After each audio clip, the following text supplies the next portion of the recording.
श्री संकल्प की math class में आपका स्वागत है। कल की क्लास में हम अनुपात का टॉपिक पढ़ रहे थे और अनुपात के टॉपिक में हमने सामान्य इक्वेशंस हम लोग देख रहे थे और सामान्य इक्वेशंस में मैंने इधर की तरफ कुछ चीज़ें लिखी थी जिनमें सबसे पहले यहाँ मेंशन किया था मैंने जोड़, दो नंबर मैंने मेंशन किया था अंतर, तीसरा जो मैंने मेंशन किया था वो किया था गुणा, चौथा मेंशन किया था मैंने वर्ग, पांचवा मेंशन किया था मैंने घन। इस प्रकार से मैंने चार पांच चीजें मेंशन की थी और इनमें हमने जोड़ के इक्वेशंस, अंतर के इक्वेशंस हम लोगों ने देख लिए थे, गुणा, वर्ग और घन। हाँ, इसके साथ साथ 6 नंबर था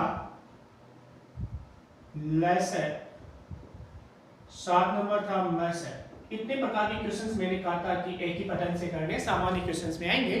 इनमें जोड़ और अंतर संबंधित क्वेश्चंस हम लोगों ने कर लिए थे। गुणा, वर्ग और घन की जब मैं बात करूं तो यहां पर आपको दो पॉइंट्स ध्यान में रखने हैं।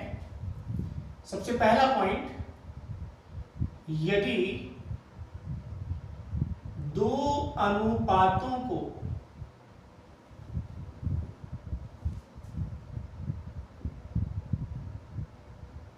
गुणा किया जाए या अनुपात का वर्ग किया जाए तो एक का मान निकालने के लिए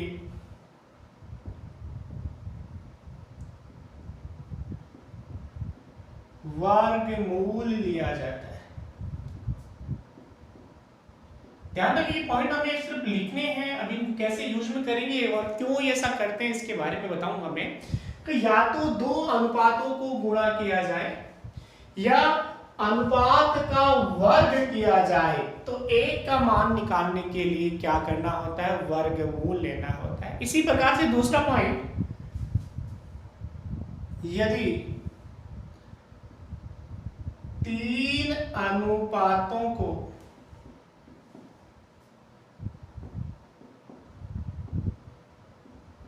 गुणा किया जाए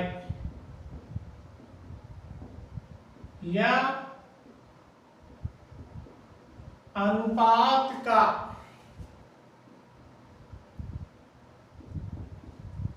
घन किया जाए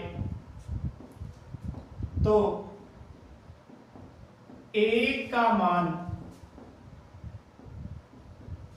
निकालने के लिए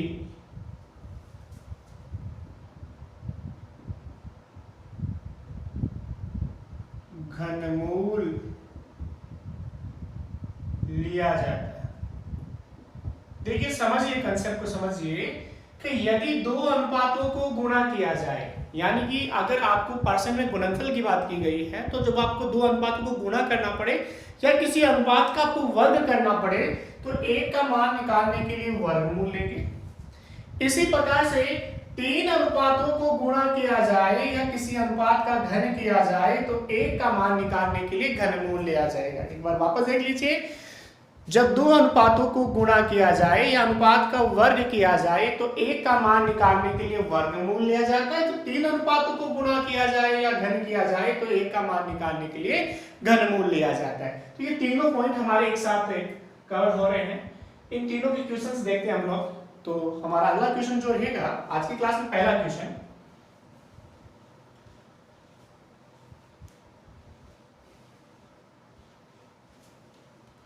क्वेश्चन है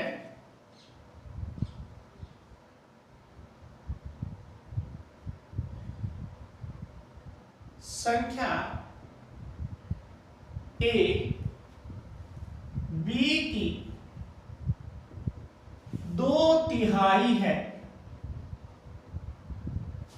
यदि इनका .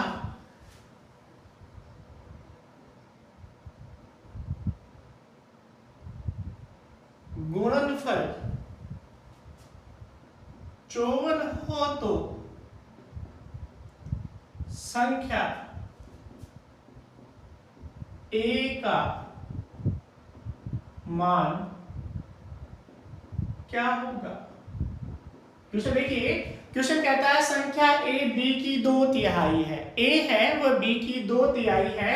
यदि इनका जो गुणनफल है वो अगर आपके पास 54 है तो ए का मान क्या होगा। देखिए क्वेश्चन को कैसे करना है ये चीज आप लोग देखिए स्टेप बाय स्टेप। सबसे पहले संख्या ए और बी, दो संख्याएं आपके पास है। ध्यान रखना मैं इस क्वेश्चन को दो तरीके से करूंगा, तो मैं इधर से आपको एक तरीका और मेंशन बताता हूं, दोनों आप लोग देखिए समझे। कह रहा है संख्या ए बी की 2/3। देखो मैंने आपको पीछे की क्लास में बताया है संबंध को अनुपात में लिखना जब संबंध भिन्न में दे रखा। संख्या बी की 2/3 किसकी, बी की, तो जिसके साथ तुलना की जाती है उसे हर मानते हैं और दूसरा अंश हो जाता है। मतलब b के साथ तुलना की गई तो b को क्या मानेंगे, हर। हर कितना है 3 और कितना हो गया अंश 2। इसी प्रकार यहां पर मैं सेम लिख देता हूं 2:3। कोई दिक्कत है, दो तरीके से समझ साथ साथ देख लीजिए आप लोग। आगे कह रहा है दोनों का गुणनफल 54। यदि इनका गुणनफल 54 मतलब यहां ना तो जोड़ करना है ना बाकी करनी है, गुणनफल 54 करना है। तो एक बार आप इस मेथड को देखिए, ये मेथड से कर रहे हैं हम लोग। इस मेथड को देखिए ताकि आपको समझ में आए कि वर्गमूल क्यों लेते हैं। अगर 2:3 है तो संख्याएं कितनी हो गई, 2 अक्ष और 3 अक्ष। संख्याएं कितनी हो गई, 2 अक्ष और 3 अक्ष। और इनका गुणनफल 2 अक्ष गुणा 3 अक्ष कितना है 54। 6 अक्ष स्क्वायर का मान है 54, अक्ष स्क्वायर का मान है 9। 54 में 6 का भाग दिया 9 और अक्ष का मान हो गया 9 का वर्गमूल 3। देखो यहां पर अक्ष का मान निकालने के लिए क्या करना पड़ रहा है, वर्गमूल करना पड़ रहा है। तो यहां पर जो वर्गमूल करना पड़ रहा है इस चीज को मैं डायरेक्ट ही कर देता हूं। कैसे, 2 गुणा 3 का मान 54। देखो मैंने अक्ष नहीं लिखा, न 2 अक्ष लिखा न 3 अक्ष लिखा, लेकिन 6 का मान 54, 1 का मान 54/6 9। अब देखो यहां पर ये जो 9 मान आया वो किसका था, अक्ष स्क्वायर का था। जब भी 2 को गुणा करेंगे तो वो एक अक्ष स्क्वायर की तरह काम करेगा। और 1 का मान निकालने के लिए शॉर्ट में मैंने बताया था कि वर्गमूल लेते हैं तो कितना आएगा 3। और जब 1 का मान 3 है तो पहली संख्या 2 गुणा 3 कितने आ गई 6, यानी संख्या a का मान कितना हो गया 6 हो गया। एक बार वापस देखिए, क्वेश्चन कह रहा है कि संख्या a b की 2/3 है। 2/3 होने का मतलब है 2/3 और इनका गुणनफल 54 है। तो आपको क्या करना है कि इनका अनुपात लिखने के लिए तो तुलना किसके साथ की गई है, b के साथ में। तो b को कितना मानेंगे 3, हर मानते हैं, ये चीज मैं बता चुका हूं। जिसके साथ तुलना की जाती है उसे हर माने, तो b 3 हो गया, a कितना हो गया 2 और इनका गुणनफल 54 है, यानी कि a गुणा b, 2 गुणा 3 का मान 54 है और 2 गुणा 3 मतलब 6 का मान 54 है। 1 का मान 54/6 9 हो गया। और इस 1 का मान निकालने के लिए हम यहाँ क्या लेंगे, वर्गमूल लेंगे, क्योंकि यहाँ देखो अक्ष स्क्वायर का मान 9 है, अक्ष का मान 3। उसी प्रकार हमें क्वेश्चन इसी से करना है, 1 का मान निकालने के लिए वर्गमूल। तो जब भी 2 अनुपातों को गुणा करें तो वर्गमूल ले लें, लेकिन 3 हो गए तो वो अक्ष की जगह क्या हो जाएगा, अक्ष क्यूब हो जाएगा। अक्ष क्यूब मतलब घनमूल लेना पड़ेगा। तो ये याद रख ले पॉइंट्स डायरेक्ट ही, ताकि क्वेश्चन में कम दिमाग लगाना पड़े कि जब 2 अनुपातों को गुणा किया जाए तो 1 का मान निकालने के लिए वर्गमूल ले और 3 अनुपातों को गुणा किया जाए तो 1 का मान निकालने के लिए घनमूल ले। तो क्वेश्चन का आंसर आ गया, 1 का मान कितना आ गया 6। इसी प्रकार से अगले क्वेश्चन में चलते हैं। अब मैं आपको ये मेथड से नहीं कराऊंगा, डायरेक्ट सॉल्व करेंगे। जब भी आप 2 अनुपात को गुणा करें या अनुपात का वर्ग करें तो 1 का मान निकालने के लिए सीधा का सीधा वर्गमूल ले लें, ठीक है। अगला क्वेश्चन है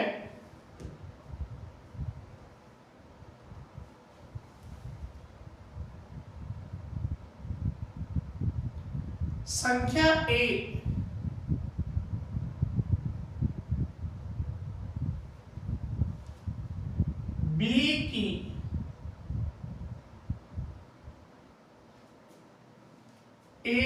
तिहाई है। संख्या ए बी की कितनी है? 1/3। यदि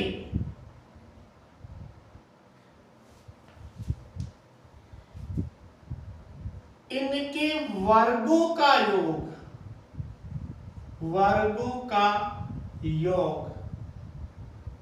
160 हो तो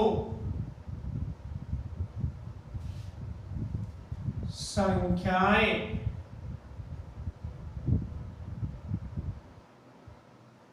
क्या होगी? संख्या ए बी की 1/3 है। यदि इनके वर्गों का योग 160 है तो संख्याएं क्या होगी, इसके बारे में बात करते हैं। तो कैसे करेंगे सब लोग समझे। ए और बी, संख्या ए बी की कितनी है? 1/3। 1/3 का मतलब है 1/3। किसकी 1/3? बी की। तो बी से तुलना करेंगे, बी कितना आ गया? 3। और ये 1/3 है, ए कितना हो गया? 1:3। आगे क्वेश्चन कहता है इनके वर्गों का योग 160। जो 1:3 आया है, इनका योग, वर्गों का योग, इसका वर्ग कितना? 1। और इसका वर्ग कितना? 9। और इन दोनों का योग कितना है? 160। परसेंट कह रखा है इनके वर्गों का योग 160। 1 का वर्ग 1, 3 का वर्ग 9, 1 + 9 कितना? 160। 10 का मान 160, 1 का मान 160/10 16। 1 का मान 160/10 16। ध्यान रखिए, तब यहां वर्ग किया गया है तो 1 का मान निकालने के लिए वर्गमूल लेंगे और हमारे पास 16 का जो वर्गमूल आएगा वो कितना आएगा? 4। 16 का वर्गमूल कितना आएगा? 4। और जब 1 का मान 4 आ गया तो ए कितना है? ए है 1। तो 1 × 4 मतलब 4 ही रहेगा। बी कितना है? 3।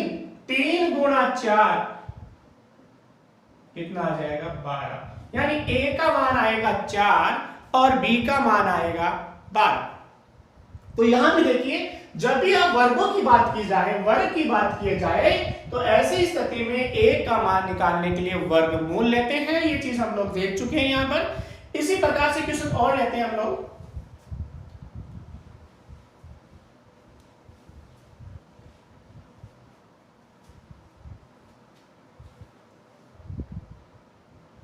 संख्या ए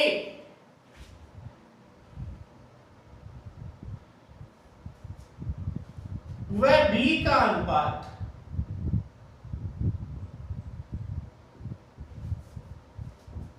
अनुपात 2:3 है।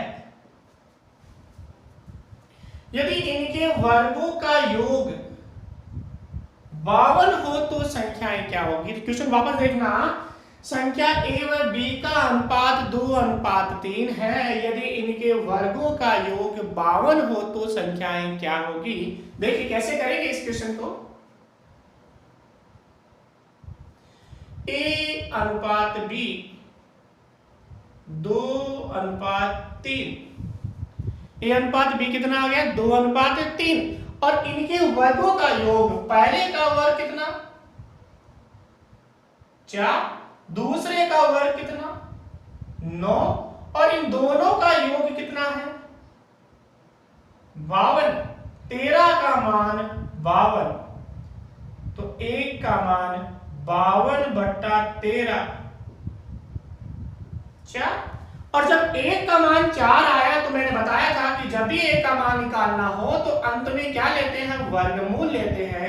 1 का मान कितना आएगा? 2 आएगा। जैसा कि मैं पीछे बता चुका हूं क्यों लेते हैं। 1 का मान 2 आया तो पहली संख्या क्या होगी? a बराबर होगी 2 × 2 4। और दूसरी संख्या b बराबर हो गई 3 × 2 कितनी? 6। 4 का वर्ग 16, 6 का वर्ग 36, 16 और 36 का जो योगफल है वो कितना आता है? 52 आता है। ठीक है। इसी प्रकार से अगला क्वेश्चन लेते हैं, घनों का लेते हैं। इसी क्वेश्चन को मॉडिफाई कर देता हूं मैं। 4 नंबर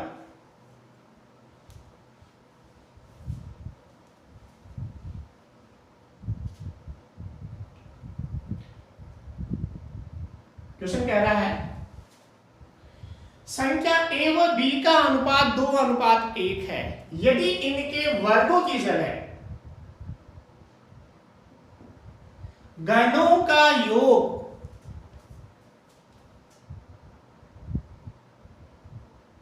बेहतर हो तो संख्या क्या होगी। क्वेश्चन क्या है वापस देखना, संख्या a व b का अनुपात 2:1 है, यदि इनके घनों का योग बेहतर हो तो संख्याएं क्या होगी। देखो अनुपात कितना है, 2:1। आगे यहां वर्ग की बात नहीं की, यहां घन क्यूब की बात की है। तो 2 का घन मतलब हो गया 2 को 3 बार गुणा करना है, 2 गुणा 2 गुणा 2 कितना हो गया 8, और 1 का घन कितना हो गया 1। इन दोनों का योग 8 और 1 का योग कितना दे रखा है आपको, 72 दे रखा है। 9 का मान आपको 72 दे रखा है, तो 1 का मान 72/9 कितना 8। लेकिन जैसा कि मैंने आपको पहले ही लिखा दिया, जब भी आपको घन दे 1 का मान निकालने के लिए घनमूल ले लेंगे, 1 का मान निकालने के लिए घनमूल लेते हैं, तो 8 का जो घनमूल आता है वो आता है 2, और 1 का मान 2, तो पहली संख्या क्या हो गई 2 गुणा 2 4, और दूसरी संख्या क्या हो गई 1 गुणा 2 कितनी 2, 4 और 2। क्लियर है। इसके बाद हम बात करते हैं, अगला जो पॉइंट आता है हमारा लेस और मैस है, इनके क्वेश्चन के साथ साथ ही देख लें। एक क्वेश्चन है, हटा देता हूं मैं इसे।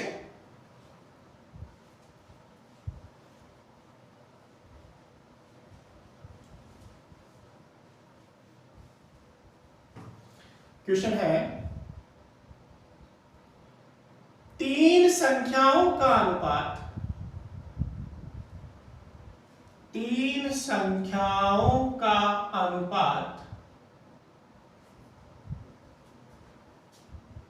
5:7:3 है, यदि इनका मैस है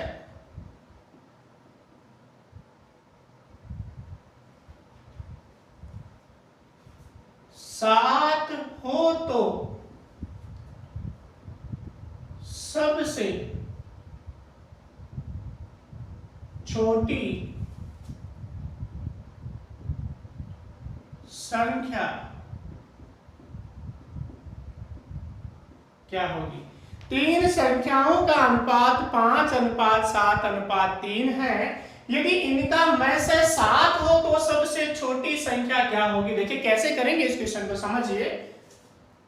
आपको अनुपात दे रखा है 3 संख्या, मान लीजिए तीनों ए बी सी है एग्जाम्पल के तौर पर, और 5 7 और 3। देखो जब ये अनुपात सरलतम रूप में लिखा होता है, कौन से रूप में, सरलतम रूप में, तो उसका मैसा कितना होता है, सदैव 1 होता है। यहां पर मैसा 1 रहेगा, यानी परसेंट में दे रखा है मैसा 1 का मान, अनुपातों का मैसा 1 है, उसका मैसा का मान कितना दे रखा है 7। जब 1 का मान 7 दे रखा है, तो सबसे छोटा कौन सा है यहां पर 3, 3 गुणा 7 कितना 21, सबसे बड़ा है 7 है, 7 गुणा 7 कितना हो गया 49। देखिए वापस देखिए, 3 संख्याओं का अनुपात कितना है 5:7:3, 5:7:3 कह रहा है इनका मैसे 7 है। देखो अनुपातों का मैसे कितना होता है 1, उस 1 का मान 7 है, इसका मतलब 3 का मान कितना हो गया, 3 गुणा 7 कितना हो गया 21। इसी प्रकार से इसी क्वेश्चन में अगर ऐसा दिया हुआ होता, मैसे की जगह है आपको अनुपात दे देता 2:1:3, और यहां बोलता मैसे की जगह लेसे 30 हो तो सबसे छोटी संख्या क्या होगी। देखिए तरीका वही है, A:B:C कितना हो गया 2:1:3। कह रहा है इनका लैसे 30 है, तो आपको क्या करना है, लैसे निकालना है किसका, अनुपातों का। 2 1 और 3, इन तीनों का जो लैसा होता है वह होता है 6। लैसे का मतलब छोटी से छोटी संख्या जिसमें तीनों का भाग जाए, और इस 6 का मान परसेंट में कितना दे रखा है 30, तो 1 का मान हो गया 30/6 कितना 5। A का मान 5 आया, आपको सबसे छोटी पूछिए, सबसे छोटी कौन सी है, ये B है, तो B का मान हो जाएगा 1 गुणा 5। तो इस प्रकार से हम लसय मैसय घन वर्ग गुणा अंतर जोड़ ये सभी प्रकार के क्वेश्चंस कर सकते हैं। ठीक है, अभी ये टाइप फर्स्ट का सामान्य क्वेश्चन, और कल की क्लास में हम शुरू करेंगे टाइप सेकंड। इससे जो अपर लेवल के क्वेश्चंस होंगे वो टाइप सेकंड में करेंगे। धन्यवाद।